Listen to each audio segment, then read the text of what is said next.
Charge ആൾ വെച്ച്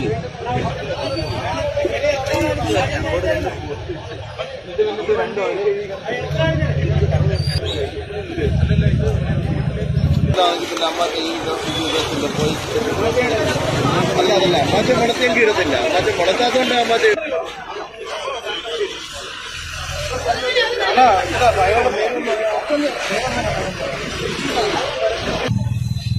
KSRTC bus കോട്ടയത്ത് നിന്ന് തിരുവനന്തപുരത്തേക്ക് പോകുന്നത്, ആയൂർ ഭാഗത്തേക്ക് പോകുന്നത് ഞങ്ങൾ കൂട്ടിയിടിച്ച് ഇപ്പോൾ രണ്ടും ഒരേ ഡയറക്ഷനിലാണ് കിടക്കുന്നത്. ആയൂരേക്ക് പോകുന്ന ഭാഗത്തേക്കാണ് കിടക്കുന്നത്.